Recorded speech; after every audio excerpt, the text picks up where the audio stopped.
Hello everyone, and welcome back to another storytime video. So for today's story, we are going to take a trip back to the old days, back before masks, back before Zoom classes, back before school got completely canceled, to the good old days of 2018, which was in fact my senior year of high school. Now, with it being my senior year and everything, I wanted a chill, relaxed last year of high school, so I decided to take easier classes. One of the classes I signed up for was called Entrepreneurship. It was in the Business Academy, and I had taken no other business classes, but the counselor assured me that Entrepreneurship would be an easier class. It was easy in the sense that there wasn't like homework or notes or anything, but Entrepreneurship actually very quickly went downhill and turned out to be probably the worst class I've ever been in high school. So why was Entrepreneurship so terrible, you might ask? Well, as a matter of fact, in the year that I took the class, the school was trying out a new curriculum, and instead of just making business plans and coming up with a make-believe business, they decided to let a bunch of high schoolers have an actual budget and build their very own actual business in the high school. Great idea, right? Fortunately though, this story takes place before any of that bad stuff happened, so here we go. It was a day like any other. It was the Friday before Thanksgiving break. Everyone was chill. Everyone was just relaxed and ready to go on break. As a matter of fact, this was such a chill day that the teacher had decided to just take a day off and let the substitute come in for one day, trusting that we would be able to get our work done. So what we were supposed to be doing that day was preparing our business ideas, and we had 4 groups with 4 potential business ideas, one of which would be eventually chosen for the entire class to do as an actual business at the school. So one of the other groups that I wasn't in actually had this great idea of mass producing those paper flying rings that you see in high school all the time, except instead of them being made out of paper, they were going to be 3D printed, and they were going to sell them just as a toy for throwing in the absence of a frisbee or a ball or something. And on this day, they were testing their prototype, and they were trying to get documentary footage of it in action and working and flying just to prove the concept. So this group goes out of the classroom, right? And they're throwing the ring around and filming it. It's a great time until they threw their flying ring too far and it landed on the roof of one of the portables outside the school. So everyone from that group just burst into the classroom while everyone else was working, and they're just like, guys, we lost our prototype. It's on the roof. And then everyone was just like, oh, well, go get it. No, you don't understand. There's a class going on in the portable that it's on the roof of. We can't get it. So that group kind of just gave up on it, and they decided to just chill for the rest of the day. But my group, which was full of a bunch of nice people who just wanted to help out and were also really bored and kind of invested in the meme power of this whole situation, decided to get up and be the heroes and go save the project from on top of this portable roof. What could go wrong? And thus the party of 5 brave, noble adventurers plus me was born, and we decided to venture out to investigate the lost flying ring on top of the portable. So the lowest part of the portable roof was 10 feet high, and even the tallest people in our group weren't even able to reach the roof to climb on top of it. So we quickly realized that we weren't able to do this on our own. We needed a boost. So one of us, I don't even remember who had this idea, but somebody had the great idea to go back into the classroom and return bearing the means of scaling the portable. A stool. Now, even with the stool, the roof was 10 feet high, which was still not enough to reach it, even by someone standing on top of the stool. But we were a group of business nerds, and we would not be deterred by a stool that was too short to reach the roof. So we combined our brilliant business minds, except for me because, I was a film nerd, and we came to the conclusion that the lightest person in our group would stand on top of the stool while the rest of us would surround it and lift the stool up with the person standing on it, who would then grab onto the roof, hoist himself up, and retrieve the prize. Who was the lightest person in the group, you may ask? Well, it was a matter of fact, myself, weighing only 120 pounds at the time, which is really not good. I need to eat more food. So the group approached me with the proposal to lift me on top of the stool to retrieve the flying ring. And I was just like, heck no, I'm not doing that. I don't want to fall off the roof and break my legs. Somebody else has to do it. The task then fell to the second scrawniest of the business nerds, who was a kid named Josh. So Josh was the type of kid who was just really into numbers, and he was really good at math, but he didn't exactly talk to people very much, and I kind of wrote him off as being a quiet kid, exactly like me, who probably wouldn't do anything. But he really surprised all of us by just being more than ready to just climb on this roof and do a potentially dangerous task. So Josh stood up on the stool, The rest of us lifted him up like a trophy, and he was able to grab on to the lowest part of the roof and hoist himself on top of it. At which point, we discovered instantly that there was a major flaw in our plan, and that was that not only was there a class in the portable below which we were going to climb on the roof of, but also Josh had worn hiking boots that day for whatever reason. So Josh quickly reported that he had spotted the flying ring, and he proceeded to go and retrieve it.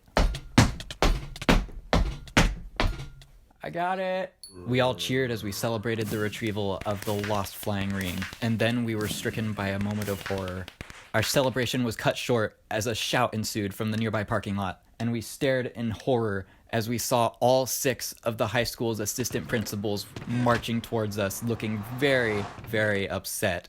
So, being a brave party of adventurers, we did the only natural thing that we could do, and we just booked it back into the school, completely forgetting that Josh was on the roof still. Now, fortunately for Josh, he was actually pretty nimble and athletic, despite, being pretty scrawny, and he actually somehow managed to just jump off the roof and land in a roll and just run after us. I still have no idea how he did it, because if I had tried to do that, I definitely would have broken something, but Josh, if you're somehow watching this video, props to you. So the Business Nerd Squad proved to be a lot faster than the 6 APs, so we were able to make it back into the classroom before they even entered the building. We burst back in, we hoist up our prize, and everyone starts celebrating at the retrieval of the lost flying ring. So we returned the flying ring to its rightful owners, we high-fived each other, and we went back to work. But then suddenly we realized that we had forgotten something very crucial. The stool that we had brought outside was still there. In our panic to retreat, we had forgotten and completely just left the stool there. So, surveying the classroom, there was definitely a lack of volunteers to go and retrieve this stool, but we kind of needed to get it back, because if there was a stool left there, then that would be evidence of our crime. So after everyone in the class passed up the opportunity to be a hero, who should volunteer but our very own substitute teacher. At this point, everyone had kind of forgotten that she was there, because she was just sort of lounging at the front of the room, just smiling at our antics. But she just stood up and was just like, hey, I'll get it. You'd expect a substitute teacher like this to be kind of young and inexperienced and just going along with the class. But no, she was 65 or 70. So our substitute teacher hobbles out the door, and 5 minutes later, she walks back in, bearing the stool that we had left outside, and the entire class once again erupted in cheers of victory. So one of my more rule-abiding classmates went up to the substitute teacher after that and was like, hey, you could get fired for helping us in this, right? And she turned to him and just said who cares? I'm retired, it doesn't matter. And that's when I realized that this was the greatest substitute teacher I have ever had or ever will have. So, awesome substitute teacher whose name I don't remember, if you are watching this, props to you, you're amazing. So as our class celebrated the retrieval of not only the flying ring, but also the stool that had been used to retrieve the flying ring, we were once again cut short as the door burst open, revealing all 6 of the APs who had been trailing us. It would appear that their investigation had gone through many classrooms and had finally arrived at this one. The lead AP enters the room, and the class completely hushes as her icy gaze lingers on each and every student. She takes note of all the perpetrators in the class, pointing at 5 of them. You, and you. You're all coming with me. So all 5 of my partners in crime had been discovered, but there I was, calmly sitting in my seat, completely unharmed. Now, I don't know how this happened. Maybe I'm just really forgettable or something, but I was the only person who was not called out by the AP. And I was just like, what the heck? I should also get to go to the principal's office. And now you might be thinking but Linehead, you didn't get caught. You got away with it. That's really lucky. Just keep sitting there and you're good. You didn't get in trouble. But guys, even 2 years ago, I was a YouTuber, okay? And I needed content. I might have only had 30 subscribers at that point, but I had a story channel and I wanted content from my story channel, dang it, and I was gonna get it whatever it took.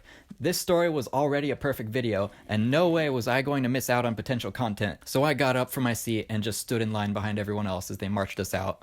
So there we arrived in the principal's office, and they sat us down at this long rectangular table and proceeded to lecture us about how we had been irresponsible and we had created a disruptive learning environment and blah, blah, blah, blah, blah. I wasn't really able to listen to this because this whole situation was just so freaking laughable that I could not keep a straight face no matter how serious they looked. They made us fill out these forms explaining each person's perspective on what had happened. I just wrote down everything that happened.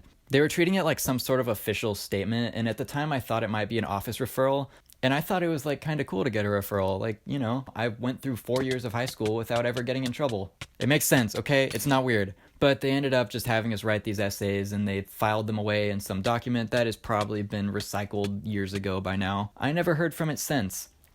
Except for after Thanksgiving break, when our teacher found out about the whole situation and was absolutely furious. She spent an entire class lecturing us about being irresponsible and creating a disruptive learning environment and being dangerous, which I guess that part's kind of valid. The only actual result of this was that all the people who had participated in the heist just got zeros for participation that grade, and along with that there was a particularly nasty note that was attached, which I have a picture of and will be on the screen right now. And I did in fact show the note to my parents, and they just kind of got a laugh out of it. So thus we conclude the tragic yet successful tale of the 3D printed flying ring heist. There were no discernible life consequences other than the fact that I got amazing content for my YouTube channel, which I kind of got distracted and forgot to upload, and then when summer finally happened and I had time, I ended up like making helper videos instead, and I completely forgot about the fact that I was going to make a video about this until like, you know, over 2 years later, and I'm making it now. But my actions that day